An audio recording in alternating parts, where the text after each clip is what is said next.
listen to a pretty alright podcast about wrestling, do ya? Well, the natural lad, Jim Swag, has said time and time again that there's only one podcast that's the most decent and the most all-rightest in the industry today. And that's... It's the Game Rage Wrestling Podcast.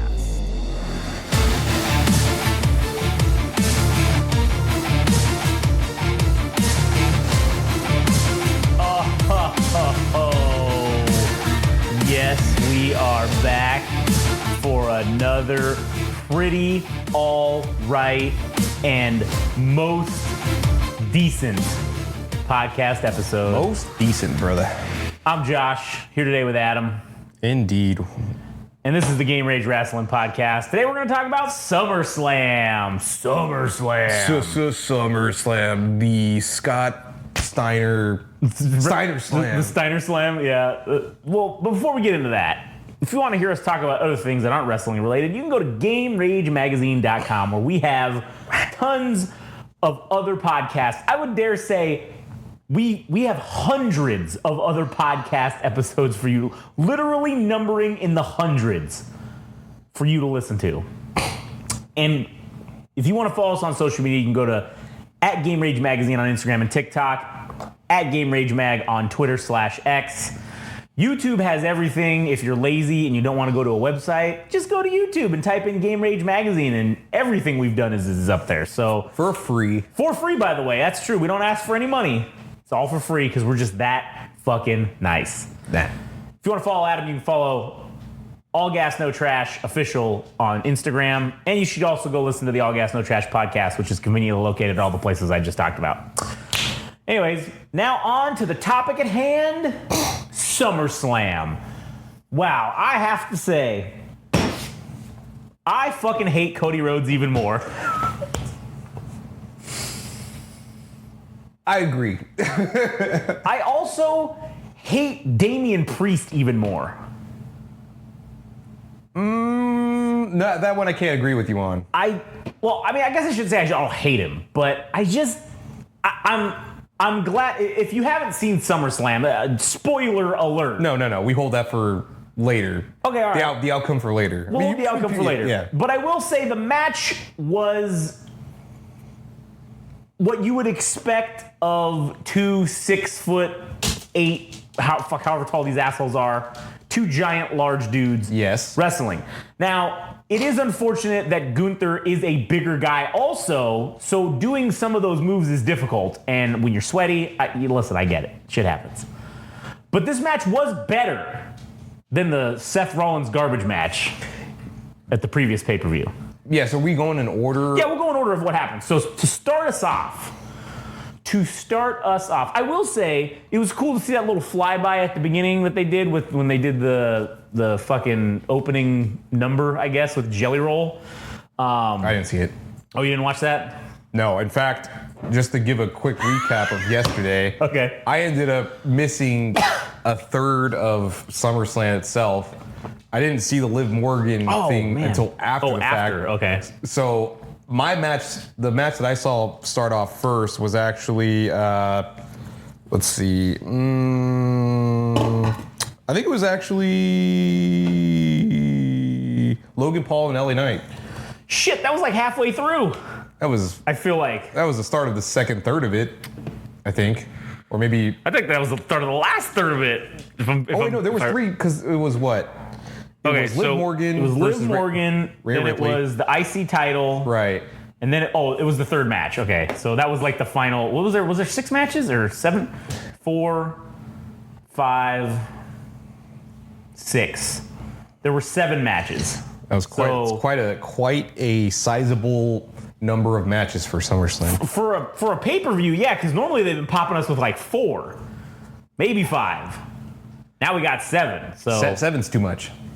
It is too much. I think 6 is like the perfect fucking number. Yeah. I think every title should be defended for the most part, with the exception of maybe like one of the, and this is what sucks about having multiple different tag team titles, You got women's title. You got 2 fucking men's tag titles. You can't fucking have them all. And there were no tag team fucking title matches on this pay-per-view. Further... Yeah, we should start with that. Yeah, we should start with that. Which, in my opinion, further burying the tag team titles altogether. It's over, dude. Any kind of validity to the titles or the people involved with them. And I don't even think there's all that many people competing for the tag titles to begin with. I mean, you have Randy Orton and Kevin Owens being a team, but they haven't made any attempt to go for the titles currently on SmackDown. And the most they've been doing is just being backup to Cody Rhodes for the Timu bloodline shit, dude. Man, it's such a disrespect to... Because, man, it's hard going from somebody that grew up watching what would probably be considered the golden era of tag team wrestling with Edge and Christian. Oh, dude, that Hardy was Boys. For sure. The Dudleys, those 3 tag teams. Then you throw in, you had the Headbangers in there. You had the fucking, what's their names? Owen Hart and, well, that was a little prior, but like that was like the beginning of it, was you had like Owen Hart, Jim Neidhart, tag team champions. Hell, you had Owen Hart and British Bulldog tag team champions during that time when they were the Canadian fucking stable. And a lot of fucking great tag teams. Even the weird shit, even like Eddie Guerrero and Tajiri. Oh, yeah. Or, I mean, would be fucking Stone Cold and... Oh, Mankind. Well, it was Stone Cold and Triple H, and then it was Stone Cold and fucking Dude Love were the tag team champions for a while. I mean, all the weird, obscure shit you could think of from the 90s to the 2000s. You really can't compare this to what's happening now because, I mean, they just continued to bury the fucking tag team division. I'm barely finding a reason to care. Yeah, I almost don't care at this point. Like, I want to care because... I like tag team wrestling. I think tag team wrestling is a necessity in any great promotion. You can't live without it. And right now, it means absolutely fucking nothing. No, it doesn't. Having them fight the night before on SmackDown, god damn. I know you got to fill out the go-home show for SmackDown, but a title should be defended. If you're going to do it, it shouldn't be the night before the pay-per-view. Hell, it would have been more of a service to put it on the pre-show, not on SmackDown the night before. Disgusting. Buried. Fucking get the shovels. Fucking shovel, dude. Get the 12 gauge and the shovel. Yep. Buried out right in the woods, just fucking. But anyways, to SummerSlam itself. First match. First match off the night: the Women's World Title, Liv Morgan versus Rhea Ripley. This is fucking storytelling. This is what they're going for. This is a preview of what's going to be on Netflix. This type of stuff. This type of storyline where, I mean, I will say, I thought the swerve was going to come a lot earlier with Dominic Mysterio in this whole deal. I mean, I knew it was coming. I mean, you had to. It's not hard to see that was going to happen. It was written on the walls. Yeah, but the way in which it happened was fucking crafted wonderfully. Like, I thought that was great. It was essentially the same fucking way that he accidentally had her win the title, or how she beat Becky Lynch. It was basically the same thing with the chair, and then and it does make you go back and think, oh yeah, this shit was fucking planned from the beginning.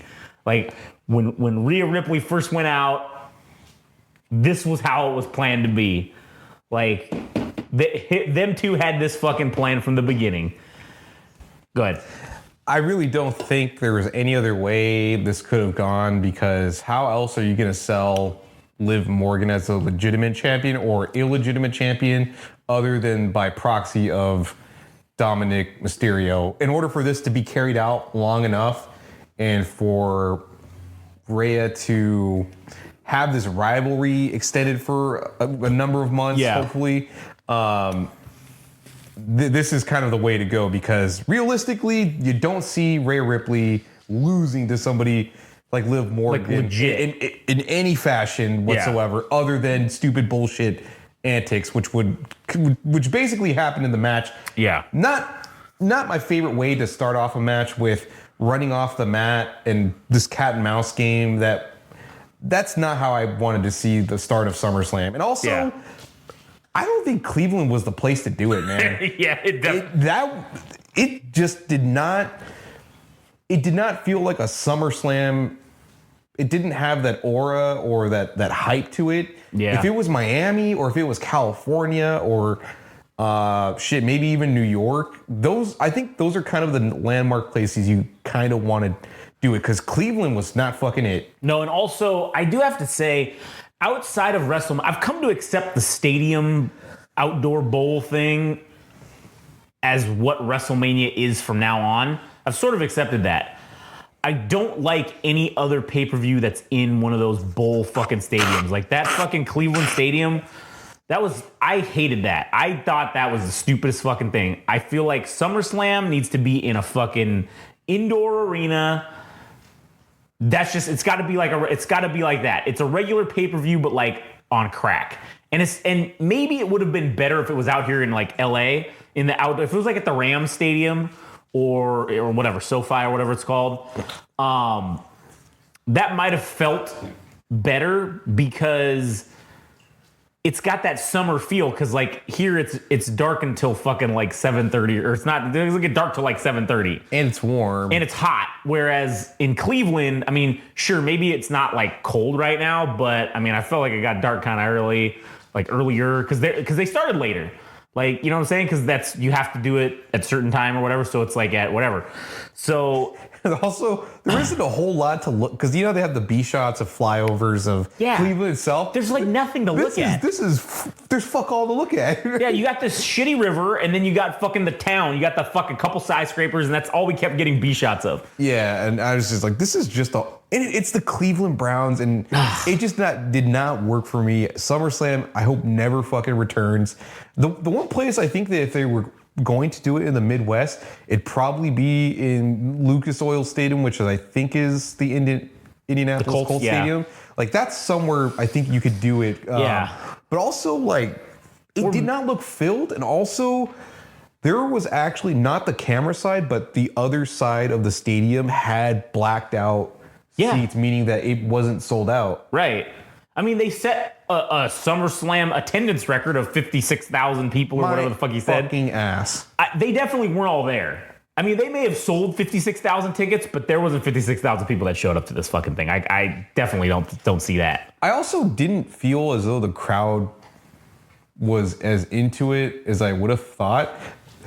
Officially, European crowds are by far the best crowds. Oh, because they're yearning for WWE to come there. We're fucking spoiled, dude. We're fucking spoiled. And okay, this is gonna sound fucking also elitist and pretentious, but I don't give a fuck.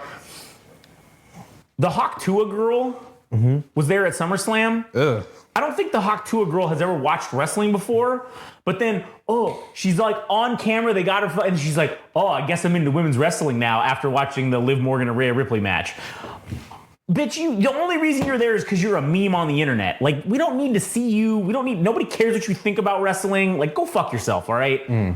This is not what we need. We don't need fucking celebrities in SummerSlam. Celebrities need to be reserved for WrestleMania, and that's it. We're okay with celebrities at our wrestling events when it's WrestleMania, because that's what WrestleMania has always been. It's been giant celebrity. Bring out Hawk Tuah girl at WrestleMania. Don't throw her at fucking SummerSlam. I mean, I will say, Jelly Roll at SummerSlam. I mean, his opening performance, I mean, at least he sang it. It wasn't like a fucking recording. I'll give him the credit. He sang the fucking song. Now, I'm not a Jelly Roll fucking fan by any means of his music, but I'll give him that credit. I won't just say he's just straight AIDS, because, I mean, listen, I don't like the music, but he at least sang the fucking song and did it live. He didn't fucking go over a recording. Got to give the man credit for that. But back to the Rhea Ripley Liv Morgan match. I don't know if it was just because of the way that she, like, I don't know if Rhea Ripley's double jointed in her shoulder or something, but man, she sold that out of the socket shoulder thing. The way she had her shoulder, it did look like it was popped out of the socket. Yeah, the dislocated shoulder. There's no way it actually was. You can do that. I mean, for people that have actually been injured like that, you can pop it back in. I don't know if that was for real or not, but she sold it like it was. And then when she rams into the fucking announce table to pop it back in, that's the coolest fucking thing I ever seen. That was fucking badass. Now, once she did that, I knew she's losing the fucking match for sure. Because that is undeniable how strong you are as a competitor. You could lose this match and still remain uninjured or unhurt by this, basically. The match itself was, I felt the match was entertaining. I was sports entertained during the match. But it was mainly the drama that carried. Yes, the drama carried, not the wrestling. The drama carried. And I will say, I fucking loved that drama. I loved it, man. This was precisely part of the main reason why I love wrestling is because it's soap operas for men. And I love the athleticism. I love all that stuff too, right? I love the matchups. I love the wrestling itself. But there's something about the storytelling and just the way they did this. I love the way they did it. Like, it was fucking awesome. Like I said, the match itself was kind of whatever. It was the drama storytelling. I was like, oh man, that was fucking cool. And then, to see Dominic fucking Mysterio at the end, fucking just grab Liv Morgan and make out with her and then just fucking flip everybody off in Cleveland as he walks out. I'm like, good. Fuck Cleveland. Fuck all you assholes. Fuck Jake Paul and Logan Paul and MJK and whatever the fuck that asshole's name is, Machine Gun Kelly.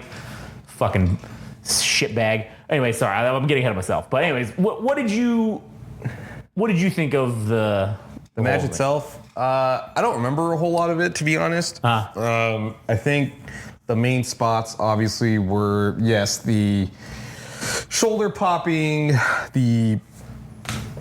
obviously the drama with Dominic intervening and stopping Rhea from going ham on her with the chair shots. Didn't even get to that. And then the betrayal, and then the makeout. I mean, dude, the ever the rarity of a heel turn into a heel turn square, dude. Yeah, man, that was fucking amazing. That was fucking cool to see Dominic Mysterio go from a heel fucking stable to an nth degree heel by going with Liv Morgan, dude. Man, yeah, I mean, fucking crazy. It is crazy, and he basically turned Rhea Ripley face. Also at the same time. Overnight. I mean, it pretty much in an instant. Yeah, and that's also what I love about wrestling is when someone can just change the way they're perceived by the fucking fans or the audience in an instant with just one little thing that happens, and now they're a good guy, or now they're the worst motherfucker you ever seen in your life. God, that's fucking why I love wrestling. Like this right here, I was like, this is it, man. This is fucking great. Yeah, I don't know how much I need of it because this has been a long coming thing with the romance stuff, but because what's his name? Rikishi made a point on some wrestling podcast about how Jey Uso has basically been shoved into the storyline with Rhea Ripley, and he's kind of agitated that he's like, well, he's a married man. Why isn't he in the main event, or why isn't he going for like the IC title or even the US title? I guess it would be because he's on Raw, right? He was on SmackDown last week. I don't fucking know. Yeah. Now we're back to basically everybody hopping between SmackDown and Raw again anyways. Well, to counter Rikishi's point, fucking Dominic Mysterio is a married man. Yes, so who fucking cares? Yeah, but Jey Uso's garbage, all right? Go fuck yourself. His gimmick is shit. Yes, okay. Dude, I get it, but I do agree. I do think there is a fucking point though about why are they shoving him in a love storyline or a love triangle story with Dominic and Jey Uso with Rhea Ripley. And yeah, now it makes sense because who could possibly come to Rhea's aid if they're going to have a mixed tag team title or tag title, a mixed match at, let's say, I don't even know what the next pay-per-view is, but let's assume it's going to be... I think it's the Bash in Berlin or whatever. Yeah, it's going to be that, right? So they're going to have a mixed match with Jey Uso because she's been putting him off. She's been putting him off like, nah, don't want to fuck with you. And who else is she going to turn to now? And how much you want to bet that come Survivor Series, this storyline is going to be for two titles. It's going to be for the women's title, and it's going to be for... What's the mid-card title on Raw? The Intercontinental?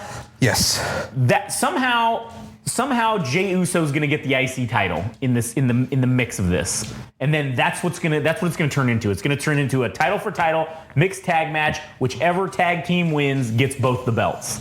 That's what's going to end up turning into. I feel like. Which again, if that's the case, good for Jey Uso. He's going to get a fucking mid-card belt out of it. He should be fucking happy.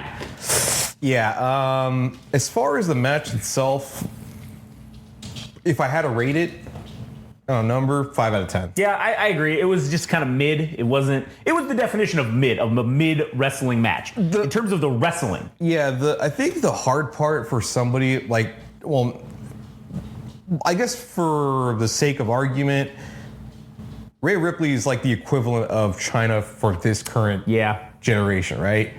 It's hard to make anybody look legitimate when everybody's not as strong, not as sizable compared to Rhea, with the exception of maybe like Nia Jax, and maybe she's not even that entertaining to begin with. So she's basically like S tier up here. By herself. By herself. So it's like, how the fuck are you gonna make anybody look good to her? The way you do it is how they did it. With Liv Morgan, right? You have some fuckery and some bullshit come around, and that's the only way you can actually beat her is with some fuckery and some nonsense. Mm-hmm. So, yeah, I don't have anything else to add for that. The internet gave this a fucking like 9.5 out of 10. It was like an 8. I was like, fuck off with that nonsense.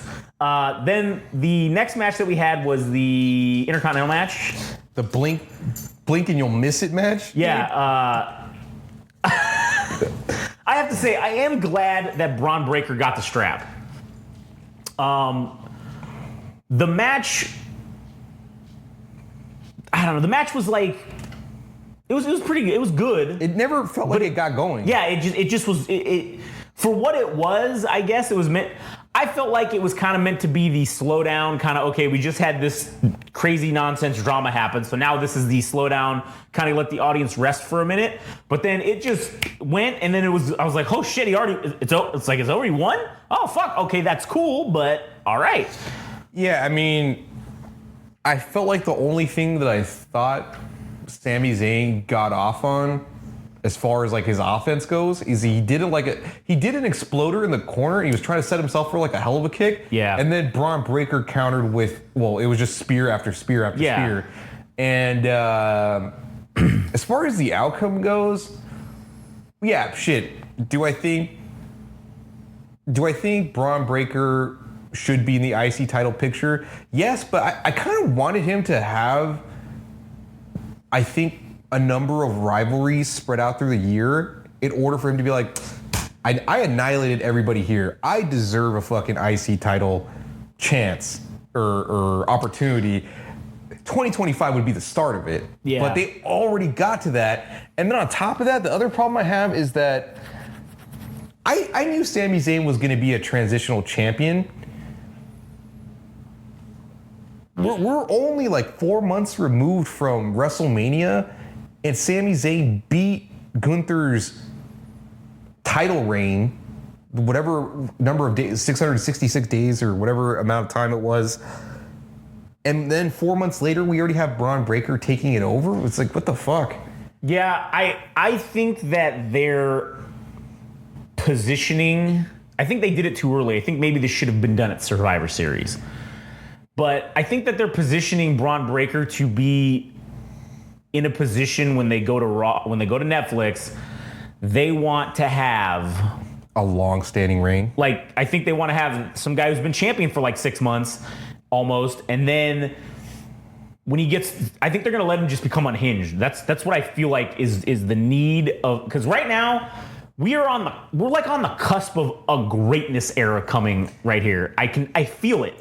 It feels good. Yeah, I mean, like the holdover, man. It's the fucking holdover period. Yes, this is the shit holdover period, but I'm telling you, dude, like, Braun Breaker's gonna be one of these guys that's gonna fucking take this, whatever this generation is, him, and even though he's older, right now, LA Knight is he is reincarnated Stone Cold Steve Austin in the Attitude Era, and I think he's going to explode in the next, this 2025 is going to be like breakout year for fucking LA Knight, man.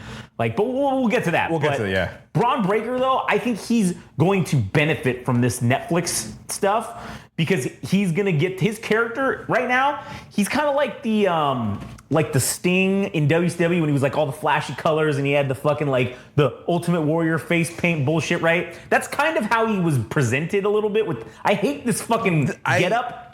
They need to cut it down, dude. It's too much. I think he just needs to wear black. The Goldberg shit, because they're essentially making him this modern version of what's gonna be Goldberg. I think that's what's gonna go. Who his character's gonna become, and he's gonna have the fucking ridiculous personality of Scott Steiner mixed with the unstoppableness of Goldberg, and I think that's a winning combination for what we need right now. I need the unhinged macho, well, actually more Scott Steiner, but yeah. I need the unhinged nature of the Steiner bloodline, dude. Yeah. I need that to be his thing that gets him over. Like the way Finn Balor would tap into the beast or the demon. Yeah. I need Braun Breaker to tap into the madness, the Scott Steiner madness, dude. Yeah, I think that would be the best thing that he could do. What do you give the match itself in terms of the score? Another 5 out of 10 for me, I think. And maybe 4 out of 10 because it ended so quickly and abruptly and it never felt like it got going. And Sami Zayn, dude, it's so sad, dude, because just a couple years ago with the bloodline shit, everybody was revering him and everything. He's really fallen off as like the IC champion, not like a nothing burger, not really that interesting. He's kind of the people's champ or the, what do you want to call it? The underdog story of being a champ, which is whatever, but it just doesn't have enough legs. And yes, do I think Braun Breaker is a feasible champion to carry it for X amount of months? Yes, but it still feels too fucking soon. I think I needed one other person to take it over. Maybe like Otis or something, but that's like a face versus face matchup, and Otis just turned face. He can't turn heel against Sami Zayn. Yeah. So like the only way that would work is if Sami Zayn's like, no, I'm keeping this title. I'm holding on to it. I haven't had a title in a long time, so I'm going to do whatever it takes to win. That's the only way it works, but I just wish there were a few more people in between before we got to Braun Breaker.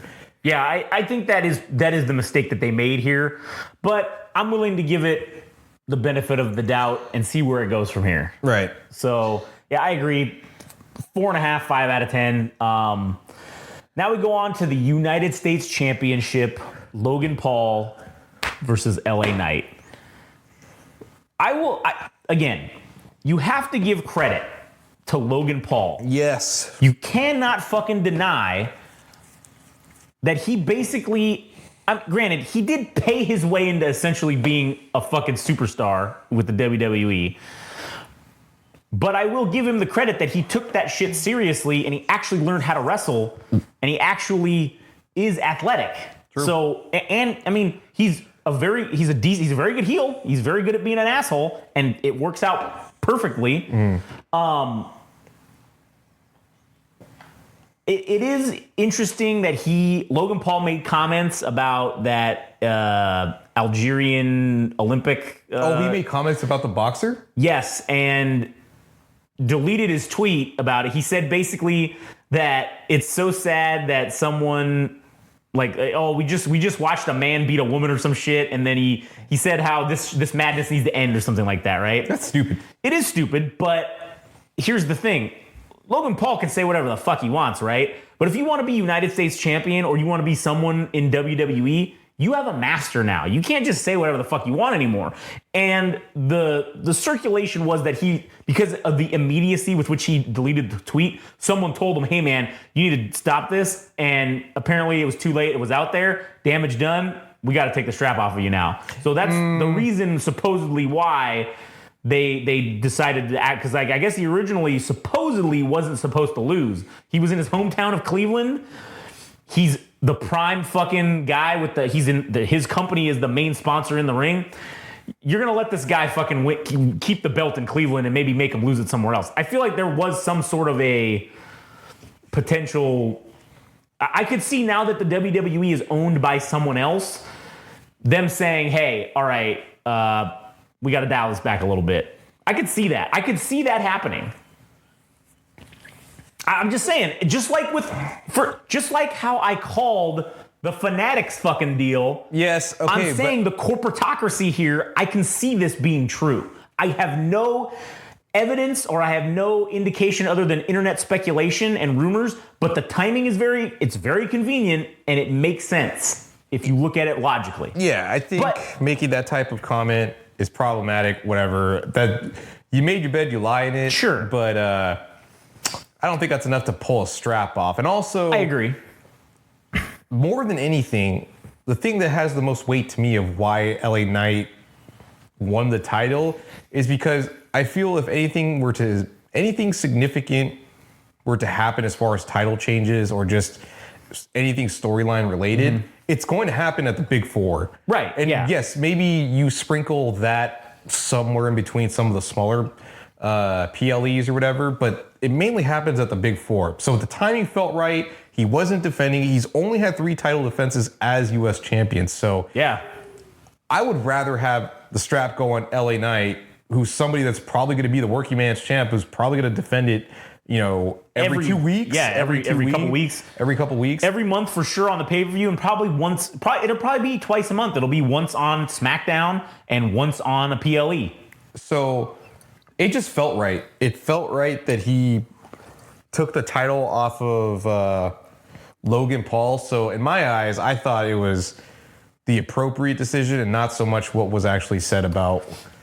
I agree with you that I think that was the right decision to make, regardless of the reason that they made it. I think that was time. I think that finally LA Knight has the recognition, because I think LA Knight's an excellent candidate to be a top guy. But as we've talked about before, he's old, but maybe with this, since he's got some edge to him, I feel like with this whole... He's over as fuck. Yeah, that's what I'm saying. I feel like with the Netflix going on, they're going to push him to the moon to get this up there. I think we're getting at least one main event title reign for LA Knight. This gave me the hope. Like, this was the prospective title to start that. And now that he actually won it, I'm starting to believe. I'm starting to get a little the LA Knight fever, to believe that he might be a main event title guy at least once. At least like a transitional champion, maybe for 6 months and never again. But at least we LA Knight marks will have our moment in the sun. Dude. We'll have our due, as they say. But as far as the match itself, I thought it was actually pretty decent, especially with Logan Paul doing that fucking springboard moonsault. For a guy that really hasn't had that much experience wrestling altogether, pretty fucking impressive. Oh, yeah. And also the pacing of the match, it never felt like things were miscued or anything like that. It actually flowed pretty fucking well, and they actually worked really well together. So yeah, unlike the match between Logan Paul and Cody Rhodes, which makes you believe that Cody Rhodes is actually the saboteur in the matches. Yeah, because he had just great of a match with fucking LA Knight. How the fuck did you have such a shitty match with Cody Rhodes? He's supposed to be the guy, the top guy. Like, he's supposed to be the experienced one. You guys should have been able to put together something. Like, nope, garbage. Yeah, and I'm getting rather tired of the spots being specifically curated for the Prime. Oh, God, I know. I hate that. All that it's fucking shit. Garbage. And then also, I don't know if I like the interferences of celebrities like MGK tossing off or handing off the brass knuckles from his necklace or whatever that he was holding for Logan Paul. I don't know if I want those type of endings, because I really don't need celebrities to add more mystique or allure to a match. I like it. You watch wrestling because you want to see wrestlers wrestle, right? You don't watch wrestling to see celebrities intervene and do stupid shit. So Unless it's WrestleMania. Unless it's WrestleMania or and you something got like that. fucking Shaq coming in and punching somebody, or you got fucking, what's his name? The one boxer dude that punched out the Big Show. Conor McGregor. No, Floyd Mayweather. Yeah, Mayweather. Yeah, Floyd Mayweather comes in and punches out the Big Show. Yeah, that's a WrestleMania moment. I don't need Machine Gun Kelly. Listen, I don't need Machine Gun Kelly at WrestleMania, but I also don't need his bitch ass at fucking SummerSlam either, to be perfectly honest with you. But that's what Logan Paul brings. Logan Paul brings the casuals. Yeah, he brings the casuals in. He brings those people who spend the money. And they do it for the status. Machine Gun Kelly only showed up at SummerSlam because he needs the fucking status. He needs the status of being on a major wrestling event in his home in Cleveland, essentially. So that's why he did it. And Logan Paul's probably really actually buddies with him in real life. So yeah. I also hate fucking Pat McAfee even more after this whole fucking thing. I hate his commentary. It's garbage. I don't like it. I also don't like Corey Graves or fucking Michael Cole either that much, but having Pat McAfee chip in with like, oh, but I love that's my favorite Prime spot. I just don't. I hate it. And also, I will say I am beginning to also hate now that they're doing, instead of just Prime, they got fucking other sponsors in the corners now. I hate that. It's like, is it CDML, the wrestling promotion? Yeah, CMLL? Yeah, CDML. CMLL in Mexico with fucking Corona and all this shit. Mm-hmm. They basically degrade. Okay, maybe degrade is not the right word. No, it's not the right word. But that's...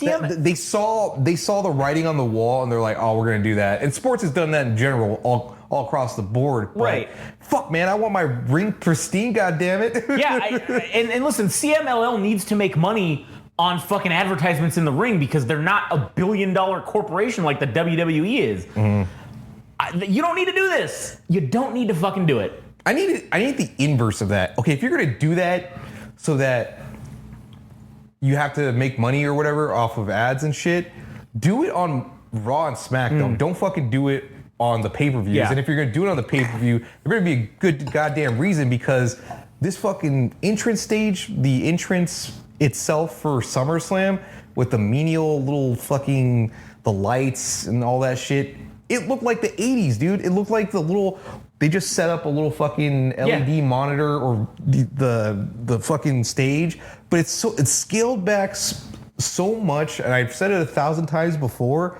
but pay-per-views used to have personalities, and now they're all fucking homogenous, and this was even further solidifying that. And I'm hoping the Netflix thing maybe changes that, where maybe they start spending money on set pieces and stuff for each specific pay-per-view. But dude, we can't even get that. Like not Money in the Bank, but TLC is like the only thing that has a personality, but it really doesn't, because those are things that are part of the fucking matches. True. So it's like, fuck, that doesn't even count. That's true. But so one thing I just wanted to note real quick is so they had a spot even before the match with LA Knight breaking Logan Paul's Prime card, and he couldn't even fucking go the first try.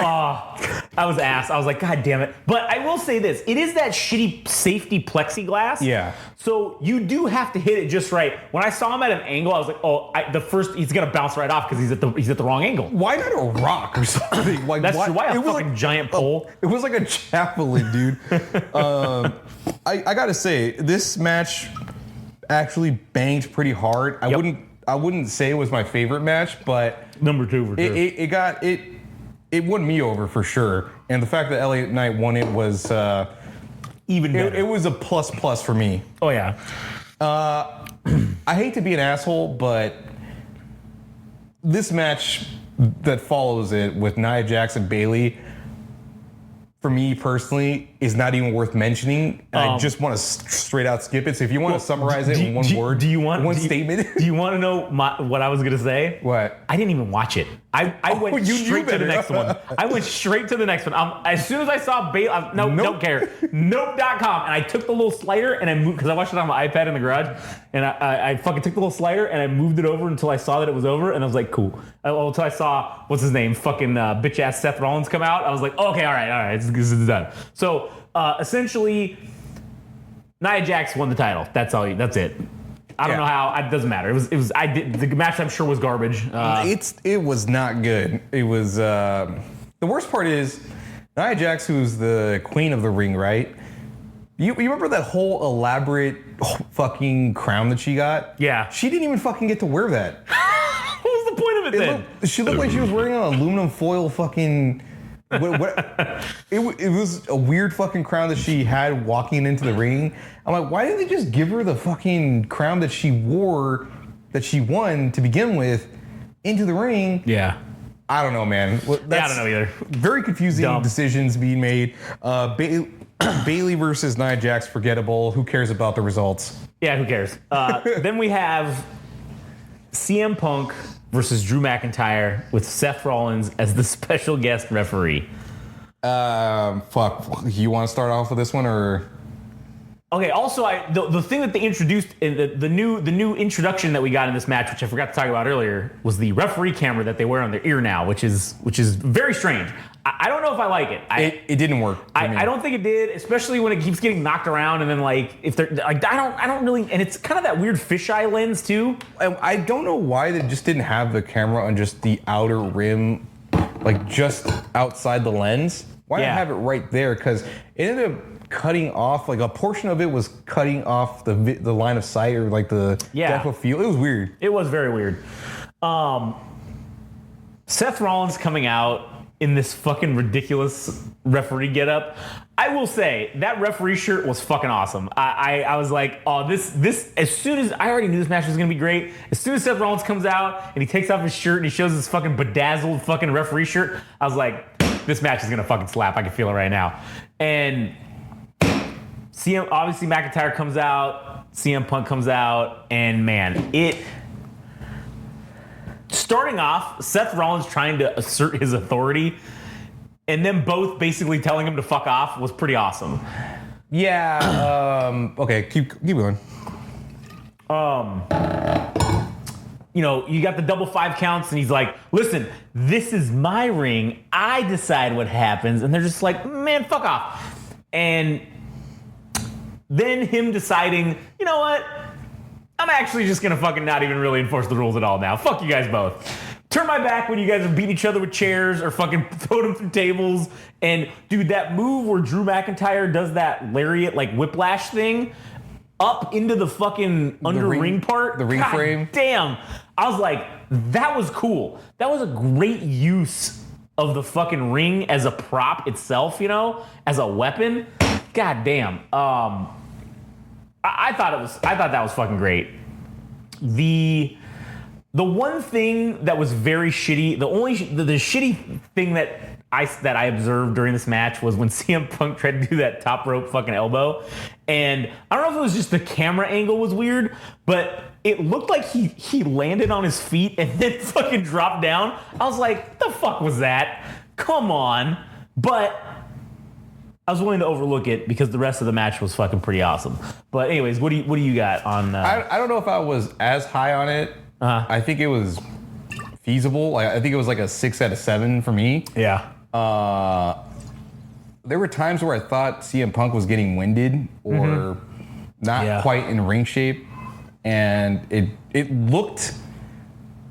I don't want to say it didn't look like he was ready to come back, or maybe he's just outside of like a month or two before maybe being at peak physical fitness for him to compete. Yeah. But it looked like Drew McIntyre was carrying most of the match, and some of the spots were cool. Yeah, the one you noted about him getting lifted up into the ring frame itself. I'm trying to think of the other things that ended up happening in the match. And I think at one point he dropped the GTS because, McIntyre probably isn't that light to begin with, but I think he picked him up and then he ended up putting him down. I don't know if that was like intentional or not, if that was a counter or what. Yeah. But I don't know, man. I don't know if CM Punk is... I don't know if he's got it anymore. I don't know if this was the right guy for him to be brought back to be convinced that he's like, because there's kind of this weird thing about wrestling where when you become a veteran, you kind of reach this untouchable status. Yeah. Where like you can do whatever. Nothing actually affects, like you're almost invincible, like Hogan and shit. I don't know if CM Punk is that figure. Like he's fucking great on the mic and everything. But him facing Drew McIntyre, I'm like, there's no way he could kick his ass. Like, it's going to have to be... Of course, it would have to be with Seth Rollins being the fucking referee in order for the cheap shots to get in so that it would equalize up the match itself, because realistically, like, Drew McIntyre would be the guy to whoop his ass or whatever, because he's just a fucking mammoth of a human being. Yeah. The ending... The whole thing about the bracelet, for whatever reason, I was kind of reeled in by the bracelet. I'm like, this is so stupid, but it got me, man. Yeah, it's like, oh, my dog, my wife are on it. Ah, man. And it just kept ending up in the wrong hands. And obviously, like, Seth Rollins Seth Rollins putting it around his hands was simply to get it out of the way. Yeah. And then CM Punk, being the idiot that he is, took it as if... Are you fucking with me? Yeah. Instead of just being like, oh, I'm just keeping it so it's not an object that can gets be in the way. used or anything like that, just to keep it out of the way. And him being hot-headed, or rather CM Punk being hot-headed, ended up costing him the match. Yep. And apparently the attire in the ring was actually a callback to a match between Undertaker and who was the other? Bret Hart at SummerSlam, where Shawn Michaels was the special referee. So CM Punk's trunks were a nod to Bret Hart, and then Drew McIntyre's attire was a nod to Undertaker, and then Seth Rollins to Shawn Michaels. But the match, 6 or 7 out of 10. No, I would give it a 7 out of 10. I thought it was good storytelling. I enjoyed it. Drew McIntyre wins. Then we get the World Heavyweight title match, Damian Priest versus Gunther. All right, I'm just going to tell you flat out, this was my favorite match. Favorite match? I have to say, I think I agree with you. You want to know why? In terms of wrestling caliber, but yeah, go ahead. What's... Okay. For me, it was how stiff the match was. Yeah. Chops, like everything. There was kicks. It was like blow for blow, heavy hitting, and then also, was there a couple spots with like the suplex? Damian Priest didn't get like off the suplex with Gunther like towards the top end. Well, at least from the camera angle, it was like the top right corner. He was supposed to get like a suplex spot, but it didn't end up happening. And then also like when they did get to the top of the ring and they got like a suplex off, I mean, dude, it felt so much more epic because it's two fucking giants and shit. Right. I do think this was the best match I've seen Damian Priest in as the champion, for sure. Those like stupid spinning fucking karate kicks that he does, he did those well. Before, they looked kind of half-assed and shitty. This time he made them look good, at least, during this match. And the violence by which they were fucking chopping each other, that was, like I had said earlier, this was like the typical two large dudes fighting. And, I mean, to the point where he busted open fucking Gunther's chest just from chops. That was pretty fucking intense. That's when I was like, oh, man. And I was like, man, it's not even fucking fair because he's wearing clothes, basically. So Gunther can't even fucking crack him that hard. And then he takes off the thing and I was like, oh, okay, here we go. And yeah, I will say that was pretty fucking awesome. Gunther winning at the end, I was feeling like they weren't going to let him do it. And mentally, I probably just said it on the previous episode that we we made our speculations for matches. It just felt like the right time. Once what's his name, Finn Balor came out, I'm like, oh, they're gonna recycle the same shit we just saw earlier, because they made a point to have that stupid little cutscene with them in the little clubhouse, and Damian Priest comes in there and starts fucking grabbing them all and be like, which one of you fucking assholes knew about this? And they're like, dude, man, fuck, how the fuck would we know about this? Jesus Christ, like, come on, man. Yeah, you know what? We're gonna go try and find him. Let's go. And then fucking Carlito, like when he walks by the camera, he's just like, oh fuck, what did I get into, man? I don't like this. But when Finn Balor coming out and basically essentially causing Damian Priest to lose, and it was I feel like it was the best interference that could have been done because it didn't harm Gunther.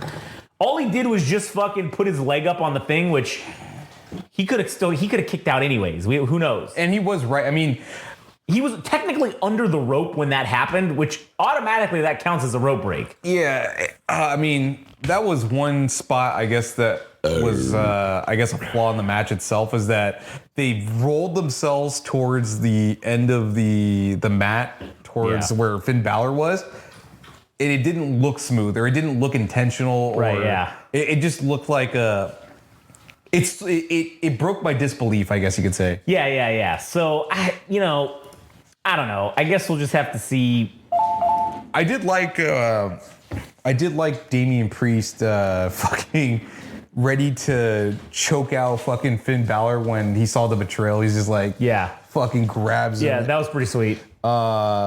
Yeah, I thought this was definitely the best match. Well, best match for Damian Priest to end his title reign. And yeah. I think that it's more of a fact that Gunther's so much more of a convincing heel that he was capable of making Damian Priest look like a face. I mean, dude, his speech or promo it wasn't the exact words, but it was being on the streets is a choice. So he was basically saying that homelessness is a choice. Like, yeah. Dude, his fucking line, his one-liners for his heel promos, man, they're so fucking good. And there is like it's almost like a dog whistle of Nazism. It's not directly said, but dude, okay. when he was done and he goes up on the thing with the belt, I swear to God, I thought he was gonna fucking put his arm like do the little Hitler thing. I swear to God, I was like, he's gonna do it. This is when he turns full fucking evil Nazi bad guy, and they basically go crazy with it, which I kind of maybe think when they go to Netflix, maybe they're going to take it to the extreme. I don't know if they're going to because like the Imperium thing always kind of felt like that. Yeah, it was like Hitler Youth, basically. Like it was like just a light version. But I kind of think they're going to turn it up when he goes to Netflix. And I'm not saying he's going to come out in full like regalia, but he's going to definitely talk about certain people being subhumans. And, I think he's going to tune it up, man. Yeah, that's like, it was the right amount of what he's already been doing with like Damian Priest. Yeah. That's basically where I need him to be as far as like talking trash. Right, yeah. With a little bit more dog whistles thrown in. Yeah, exactly. Yeah, this was hands down my favorite match, especially with the outcome itself of Damian Priest not losing legitimately, but it's a way to protect him. And then Gunther gets the title, and now we finally get a legitimate champion. Yeah. I hope his reign lasts for a while, because we need a heel champion to even things out, I suppose. Yeah, I agree. I give it an 8. Yeah, I agree. 8 out of 10 was good to go. And here comes the fucking disaster. I know I'm already tipping my hand, but fuck this fucking match, dude. I swear to God. Timu WrestleMania 40, dude. Timu WrestleMania 40, without a doubt. We just saw this 4 months ago. We don't need to fucking see it. We saw it 4 months ago with Cody Rhodes and Roman Reigns. We don't need to see Cody Rhodes doing it with bootleg fucking Roman Reigns, all right? We don't need to see it. And guess what? Roman Reigns was involved in the fucking match to begin with. Yeah. So it's like, what the fuck is going on?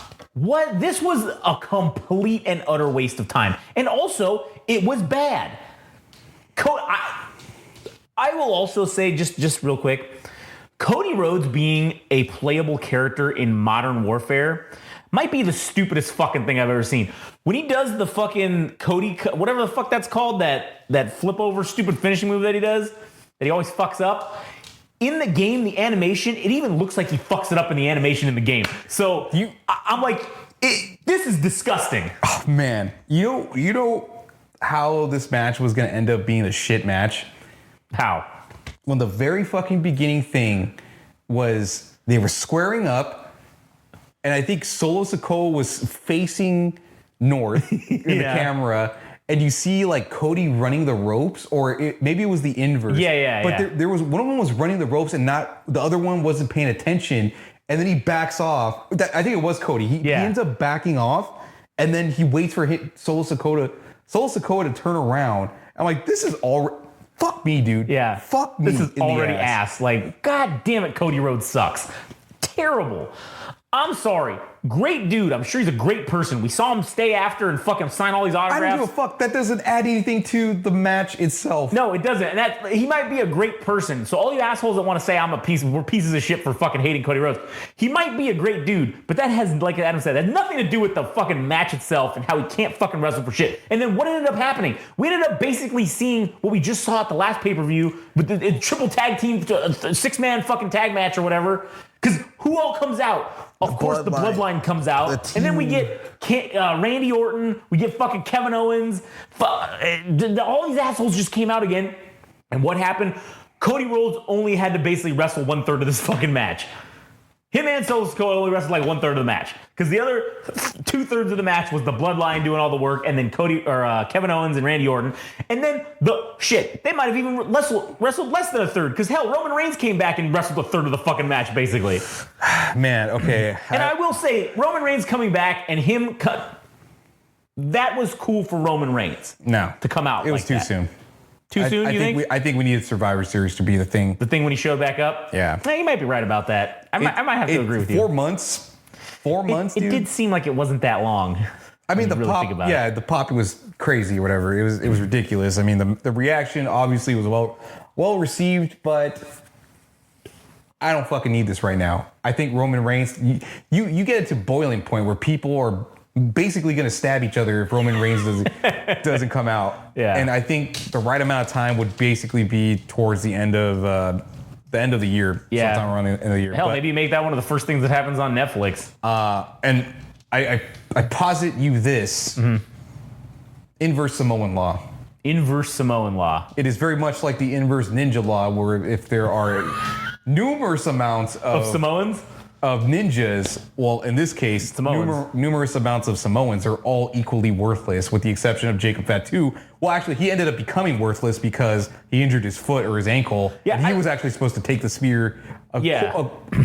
Allegedly, what's being said online is that Jacob Fatu was the one that was supposed to take the spear from Roman. I will say Jacob Fatu is probably the only great thing in fucking the bloodline right now. Everything else is complete garbage. I can't wait until he breaks free from the bloodline and goes solo And just, and is able to just be a monster and just fucking kill everybody. Yeah. That'll be cool. But until then, he's stuck with this bullshit. Yeah, dude. I just kept thinking, I mean, there was a sign that set in the background, and that's kind of been the theme for pretty much what's been this weird incarnation of the bloodline, the Temu bloodline. I thought, man, Solo Sikoa cannot fucking carry a main event match. Oh, man. He's a B plus player with not a whole lot of personality, basically cardboard. Could do a better job. He is Temu fucking Umaga, and I can't even measure him to be even close to fucking Umaga. Yeah, true story. So I was not a fan of this match. I didn't give a shit. Yes, was it cool to see Roman Reigns come back? Was that the saving grace of the match? Yes, somewhat, but again, too soon. And also, just the match itself didn't really give a shit. I did not like it. I hope they don't run it back. And it was a 0 out of 10 for me. Yep, I agree. 0 out of 10 would not bang. This match was garbage. So, anyways, fuck, man, this was a long episode. We almost went an hour. Oh, really? Yeah, 57 minutes. So I think that's good. I think we fucking gave our piece. Yeah. We can save any other topics, which the next episode, we're going to talk about how I was fucking right and Fanatics is fucking making all the fucking shit for the WWE and it's going to be garbage, just like all the other shit that they make is going to be terrible. True story. So, anyways, that'll be it for us. Go to GameRageMagazine.com. Oh, yeah, one more thing to say. I just want to make a quick tidbit. Yeah. Pat McAfee said piece of shit. He did at the thing with Dominic. Yeah. And I will say that that's a good sign that we're continuing to move forward towards the Netflix uncensored era. Yeah, the TVMA era, possibly. I think it's just gonna be it's gonna be the uncensored era is what it's gonna be called. They're just everything's gonna be tits Everything's flying. on table. Yep, everything's on table. I think we might see dudes' dicks hanging out. Who the fuck knows? This might basically be softcore porn by the end of it. Yeah, shit, man. Who the fuck knows? All right. Anyways, if you want to listen to our other shit, go to GameRageMagazine.com. You can listen to us or follow us on Instagram and TikTok at GameRageMagazine, Twitter /X at GameRageMag, YouTube, Game Rage Magazine. All Gas No Trash official for Adam. Go listen to the All Gas No Trash podcast. Anyway, if you fucking dipshit marks out there want to fucking talk shit, go ahead and come at us on fucking Instagram or any of the social medias because we'll fucking tell you you're wrong and you're a piece of shit. All right, goodbye.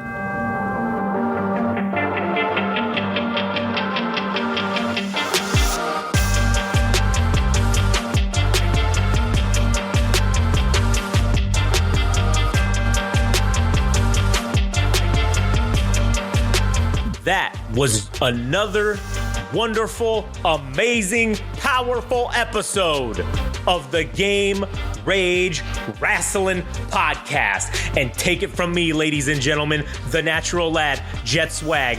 If there's one podcast one show you should be listening to, that you should be absolutely grateful for, it's the Game Rage Wrestling Podcast. And one of the things you can do to show your appreciation for all the hard work and dedication that these boys put out day in, day out, just for you people, it's that you can go and you can subscribe and you can like and follow them on the Instagram and the TikTok at Game Rage Magazine. You can also follow them and like them and subscribe to them on the old Twitter, which I don't know what it's called now, but who cares? It's at Game Rage Mag there.